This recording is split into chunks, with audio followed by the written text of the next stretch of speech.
Procedure सीखने वाले हैं वो है इंट्रामस्कुलर इंजेक्शन। ठीक है ना। इंट्रामस्कुलर इंजेक्शन वैसे कितने साइड होते हैं इंट्रामस्कुलर इंजेक्शन देने के? अगर किसी को हम आईएम इंजेक्शन एडमिनिस्टर कर रहे हैं तो उसकी कितनी साइड है, कौन कौन सी मसल ऐसी हैं जिनमें हम इंट्रामस्कुलर इंजेक्शन दे सकते हैं? 3 मसल। ठीक है ना। एक gluteal, second one is deltoid and fourth one is जिसको हम बोलते हैं वेक्टस लैटरलिस। ठीक है ना। वेक्टस लैटरलिस मसल जो कि सिचुएटेड होती है हमारी थाई के ऊपर। ठीक है ना। बेसिकली थाई पे हम सबसे ज्यादा फॉलो करते हैं, अगर आप देखो तो बच्चों में सबसे ज्यादा हम थाई को फॉलो करते हैं क्योंकि उस टाइम पे उनका इम्यूनाइजेशन शेड्यूल फॉलो हो रहा होता है। ठीक है ना। अब अगर आप देख रहे हो कि कोई पेशेंट हमारे पास में है, अगर हमें ग्लूटियल मसल में डेल्टॉइड मसल में अगर हमें आईएम इंजेक्शन एडमिनिस्टर करना है तो आप ये चीज ध्यान में रखो कि डेल्टॉइड मसल की कैपेसिटी सिर्फ 1 से 2 ml तक कैरी करने की होती है। 1 से 2 ml इंजेक्शन ही हम डेल्टॉइड मसल में कैरी कर सकते हैं, उससे ज्यादा नहीं। ठीक है ना। अब डेल्टॉइड मसल में अगर आप देखो तो उसको सबसे पहले हमें ये देखना होता है कि हम साइड को कैसे प्रेफर करें, हमें पता लगाना है। क्योंकि आप डेल्टॉइड मसल देखो तो पूरे हाथ में लगभग ऊपर से लेकर के नीचे तक पूरे ही हाथ में क्या है, डेल्टॉइड मसल है। ठीक है ना। अब अगर आपको देखना है कि ठीक है ना,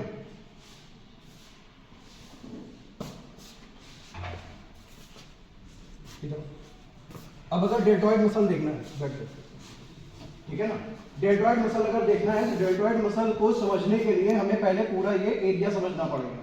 ठीक है ना। उसमें आप देखो तो डेल्टॉइड मसल को 3 पार्ट में मिलकर के बनाया हुआ है। ठीक है। फर्स्ट वन इज आप आगे की तरफ देखो तो ये क्लेविकल बोन है, तो ये क्लेविकल की तरफ से क्लेविकल का पूरा यहाँ पे आपको स्पेस देखने को मिलेगा। बीच में आप आओगे तो यहाँ पे बोनी एमियंस होता है, ये वाली जो हड्डी जो उभरी हुई होती है ये बोनी एमियंस हो गया। और पीछे की तरफ से आपको देखने को मिलेगी ये कौन सी हड्डी होती है, स्कैपुला। ठीक है ना। तो ये हो गया आपका क्लेविकल कैविटी, ये हो गया बोनी एमिनेंस कैविटी और ये हो गया स्कैपुला कैविटी। ये पूरा मिलाकर के बनाता है यहाँ पे डेल्टॉइड कैविटी। ठीक है ना।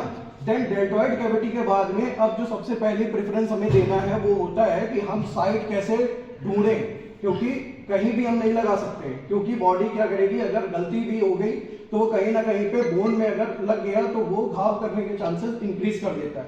ठीक है ना। तो हमें ध्यान में देना है कि हम अपने साइट को कैसे प्रेफर करें। तो साइट को प्रेफर करने के 2 तरीके हैं बेसिकली। ठीक है ना। अभी जरा जाओ आगे से, यहाँ बोनी एमियंस, इसको जूम कर लेना बेटा।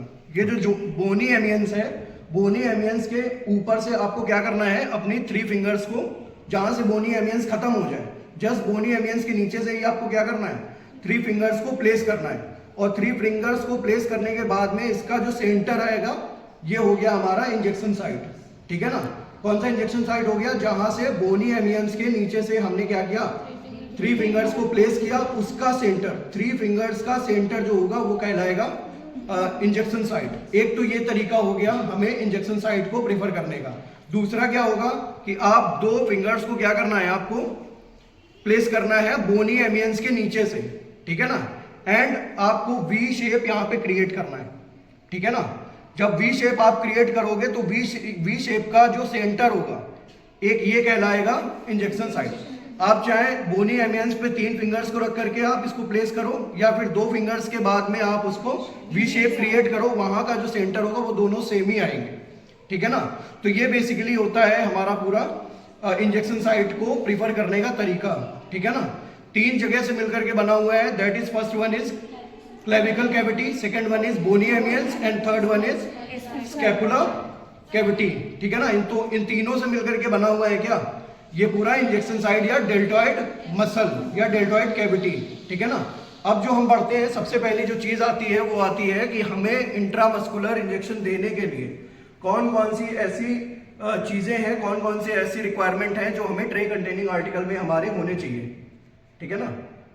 इसको 1 मिनट पॉज कर दो बेटा। अभी क्या है कि ट्रे कंटेनिंग आर्टिकल जो है वो सबसे मैंडेटरी है हमारे आईएम इंजेक्शन के लिए। ठीक है ना। तो आईएम इंजेक्शन के लिए हमें सबसे पहले क्या चीज चाहिए होती है, दैट वन इज, सबसे पहली चीज हमें चाहिए ग्लव्स। ठीक है ना। ग्लव्स किसकी सेफ्टी के लिए है, हमारी सेफ्टी के लिए भी और पेशेंट की भी सेफ्टी के लिए। ठीक है ना। सेकेंड वन इज जो एंटीसेप्टिक सॉल्यूशन, ठीक है ना। अब एंटीसेप्टिक सॉल्यूशन में दो चीजें आती हैं। फर्स्ट वन इज, एक तो हमारे पास में अल्कोहल स्वैब होना चाहिए। अगर अल्कोहल स्वैब नहीं है तो उस कंडीशन में हमारे पास होने चाहिए स्पिरिट एंड कॉटन, ठीक है ना।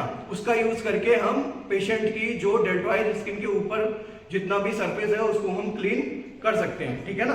Then second one is syringe. Syringe की जो कैपेसिटी, सिरेंज का जो साइज है, सिरेंज होनी चाहिए ज्यादा से ज्यादा, अगर आप डेल्टॉइड मसल को फॉलो करना है तो सिरेंज उस पर होनी चाहिए 1 ml और 1 ml से ज्यादा 2 ml तक, उससे ज्यादा, क्योंकि मैंने पहले ही बताया है कि डेल्टॉइड मसल की कैपेसिटी सिर्फ 1 से 2 ml तक की ही है, ठीक है ना। 1 या 2 ml की सिरेंज को हमें प्रेफरेंस देना है। उसके बाद में वायल या एम्पुल, ठीक है ना। दोनों में आप कौन सा प्रेफर कर रहे हैं या कौन सी मेडिसिन है वो डिपेंड करती है कि आपके पास वायल होगा या फिर एम्पुल होगा, ठीक है ना। एंड लास्ट में कॉटन स्वैब, ठीक है ना। ये 3-4 चीजें जो हैं ये हमें आईएम इंट्रामस्कुलर इंजेक्शन के लिए चाहिए होती हैं, ठीक है। अब हमें क्या करना है, सबसे पहले हम पेशेंट के बेड साइड पे गए।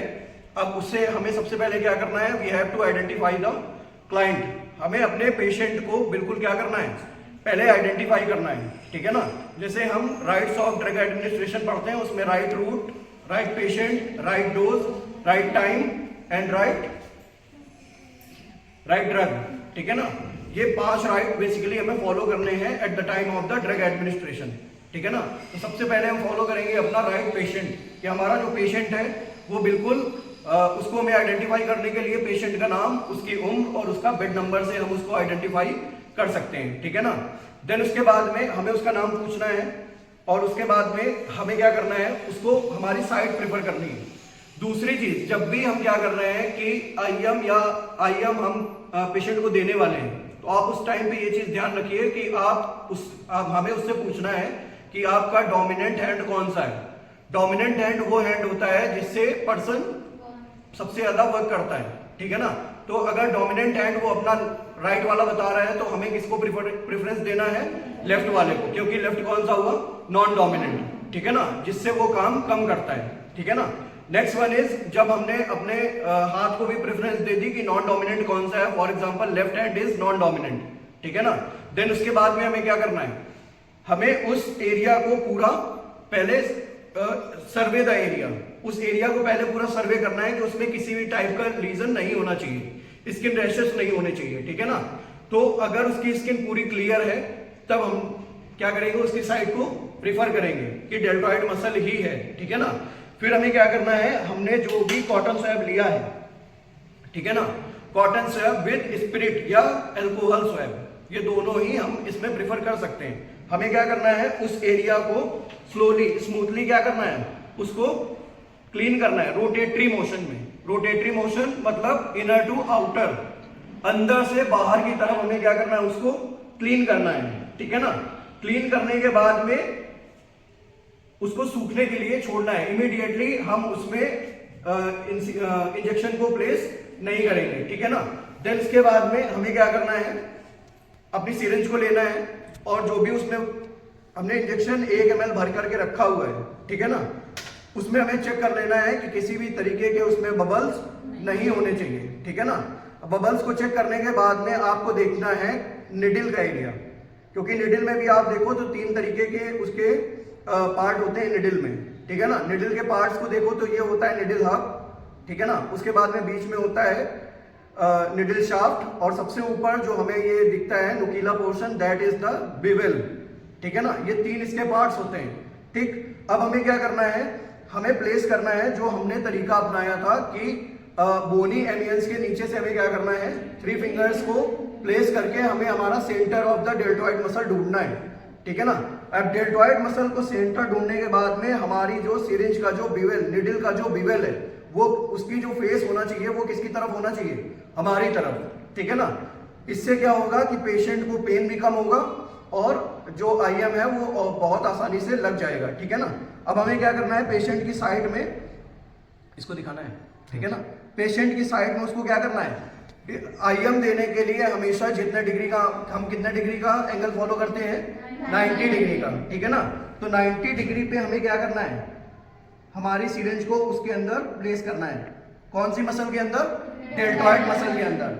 अब प्लेस करने के बाद में जब हमने अपनी निडल को इंसर्ट कर दिया, इंसर्ट करने के बाद में हमें निडल का जो हब है उसको होल्ड करना है। होल्ड करने का मतलब ये हो गया कि वो निडल बिल्कुल भी हिले नहीं, ठीक है ना। और उसके बाद में हमें उसको एक्सपीरेट करना है। एक्सपीरेट का मतलब हाँ, बाहर की तरफ हमें हमारे जो सिरिंज का जो प्लंजर है उसको बाहर की तरफ खींचना है। जब बाहर की तरफ आप खींचोगे तो उसमें क्या आने चाहिए, बबल्स आने चाहिए, ब्लड नहीं आना चाहिए। अगर ब्लड आ गया तो इसका मतलब जो सिरिंज है वो कहाँ चली गई है, वेन में चली गई है। तो यहाँ पे क्या आने चाहिए, बबल्स आने चाहिए। अगर बबल्स आ गए हैं तो इसका मतलब जो हमने निडल को इंसर्ट करा है वो कहाँ गई है, वो मसल में ही गई है, ठीक है ना। अब जब यहाँ पे हमने प्लंजर को पीछे की तरफ खींचा और उसमें बबल आ गए, then we have to slowly उसको क्या करना है, जो भी उसमें मेडिसिन है उसको स्लोली क्या करना है, इंसर्ट कर देना है। अब स्लोली इंसर्ट कर दिया है। अभी क्या होता है कि लगाना जितना कंपलसरी है उससे भी ज्यादा कंपलसरी है हमें निडल को बाहर निकालना। जिस एंगल में हमने निडल को अंदर प्लेस किया है उसी एंगल में निडल को बाहर भी निकालना है। मतलब 90 डिग्री पे प्लेस किया है तो 90 डिग्री पे ही क्या करना है, उसको निकालना भी है। Then we have to apply the cotton swab on the injection site. Injection site पे अपने कॉटन को अप्लाई करो और निडल को क्या करना है, उसको निकाल लेना है, ठीक है ना। अभी क्या होता है, क्योंकि ये 1-2 ml जो है वो अभी उसी मसल में ही बना रहेगा, तो पेशेंट से हमें ये कहना है कि आपको उसे मसाज नहीं करना है, ठीक है ना। और उसके बाद में ये पेशेंट को होल्ड करना है and then cap the needle. आपने निडल को कैप कर दिया और उसके बाद में BMW मैनेजमेंट के आधार पे हम इसको क्या करेंगे, डिस्कार्ड करेंगे। यहां पे कंप्लीट होता है पूरा इंट्रामस्कुलर इंजेक्शन, ठीक है ना।